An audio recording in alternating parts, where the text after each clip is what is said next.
जय भोले की दोस्तों, the incredible vlogger and explorer channel पर आपका स्वागत है। दोस्तों, मैंने आपको भादो मास में आने वाले त्योहारों के बारे में बताया था।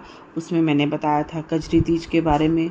कजरी तीज और बूढ़ी तीज भादो मास के कृष्ण पक्ष की तृतीया को मनाते हैं। कजरी तीज का व्रत बहुत ही शुभ माना जाता है।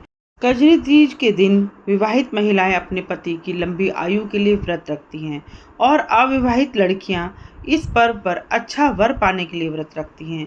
इस दिन जौ, चने, चावल और गेहूं के सत्तू बनाए जाते हैं और उसमें घी और मेवा मिलाकर कई प्रकार के भोजन बनते हैं।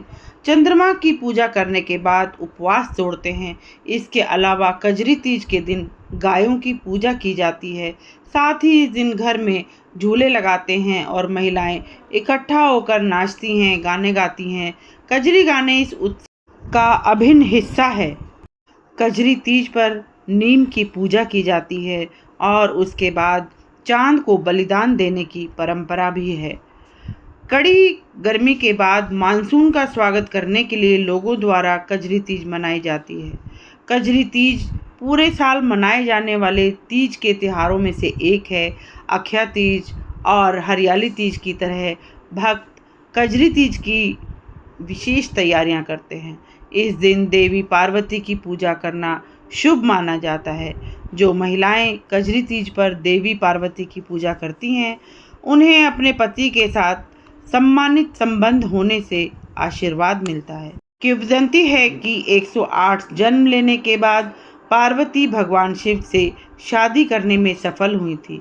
इस दिन को निस्वार्थ प्रेम के सम्मान के रूप में मनाया जाता है। यह निस्वार्थ भक्ति थी जिसने भगवान शिव को अंततः देवी पार्वती को अपनी पत्नी के रूप में स्वीकार करने के लिए बाध्य किया। कजरी तीज से जुड़ी हुई कई कहानियां हैं जिन्हें कजरी तीज मनाने का कारण माना जाता है। पौराणिक मान्यताओं के अनुसार कजरी मध्य भारत में स्थित एक घने जंगल का नाम था। जंगल के आसपास का क्षेत्र राजा दादुरई द्वारा शासित था। वहां रहने वाले लोग अपने स्थान कजरी के नाम पर गाने गाते थे ताकि उनकी जगह का नाम लोकप्रिय हो सके। कुछ समय पश्चात राजा दादुरई का निधन हो गया। उनकी पत्नी रानी नागमती ने खुद को सती प्रथा में अर्पित कर दिया। इसके दुख में कजरी नामक जगह के लोगों ने रानी नागमती को सम्मानित करने के लिए राग कजरी मनाना शुरू कर दिया। इसके अलावा इस दिन को देवी पार्वती को सम्मानित करने के लिए और उनकी पूजा करने के लिए मनाया जाता है, क्योंकि यह तीज अपने पति के लिए एक महिला की भक्ति और समर्पण को दर्शाती है। देवी पार्वती भगवान शिव से शादी करने की इच्छुक थी। शिव ने पार्वती से उनकी भक्ति साबित करने के लिए कहा। पार्वती ने शिव द्वारा स्वीकार करने से पहले 108 साल तक तपस्या करके अपनी भक्ति साबित की। भगवान शिव और पार्वती का दिव्य संग भाद्रपद महीने के कृष्ण पक्ष के दौरान हुआ था। यही दिन कजरी तीज के रूप में मनाया जाने लगा। इसके लिए बड़ी तीज के दिन देवी पार्वती की पूजा करना बहुत शुभ माना जाता है। दोस्तों, अब मैं आपको कजरी तीज की पूजा की विधि बताती हूँ। आप ध्यान से इसकी विधि का वर्णन सुने। कजरी तीज के दिन व्रती महिलाएं स्नान आदि के बाद भगवान शिव और माता गौरी की मिट्टी की मूर्ति बनाती हैं या भगवान की प्रतिमा जो बाजार से लाई हो उस मूर्ति का प्रयोग करें। माता गौरी और भगवान शिव की मूर्ति को एक चौकी पर लाल रंग का वस्त्र बिछाकर स्थापित किया जाता है। इसके बाद शिव परिवार की विधिवत पूजा अर्चना की जाती है। माता गौरी को सुहाग की सभी वस्तुएं अर्पित की जाती हैं। भगवान शिव को बेलपत्र, गाय का दूध, गंगा जल, धतूरा, भांग आदि चढ़ाया जाता है। फिर धूप दीप आदि जलाकर आरती करते हैं। वह शिव गौरी की कथा सुनने का विधान है। इस दिन गाय की पूजा करना अति शुभ माना गया है। कई जगहों पर महिलाएं गाय को रोटी व गुड़ चना खिलाकर व्रत पारण करती हैं। कहते हैं कि आटे की लोई बनाकर उस पर गुड़ घी रखकर गायों को खिला दी जाए। इसके बाद स्वयं भोजन किया जाए। घर की बहुओं को सिंधारे का आटा दिया जाए। बहुएं यथावत जो भी उनके पास सामग्री है वो अपनी सास को देकर उनके चरण स्पर्श कर उनका आशीष ग्रहण करें। कजरी तीज का व्रत चंद्र दर्शन के बाद खोला जाता है। इस व्रत को जो गेहूं, चने और चावल के सत्तू में घी और मेवा मिलाकर कई प्रकार के पकवान बनाए जाते हैं। दोस्तों, अब मैं आपको कजरी तीज की कथाओं के बारे में वर्णन करूंगी। इसकी बहुत सारी कथाएं प्रचलित हैं, पौराणिक कथाओं का वर्णन है, तो मैं आपको एक दो कथाओं का वर्णन आपको बताती हूँ। सबसे पहले आप इस कथा का वर्णन सुने।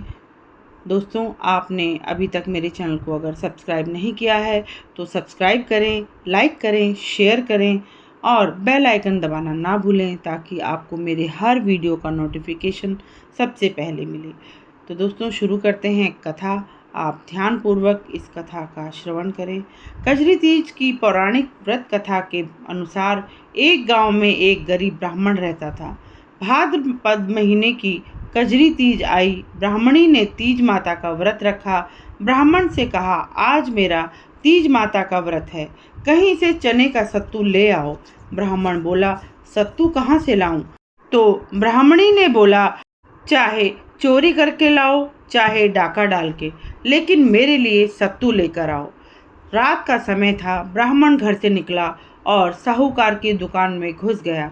उसने वहां पर चने की दाल, घी, शक्कर लेकर 1.25 किलो तोलकर सत्तू बना लिया और जाने लगा। आवाज़ सुनकर दुकान के नौकर जाग गए और जोर जोर से चिल्लाने लगे। साहूकार आया और ब्राह्मण को पकड़ लिया।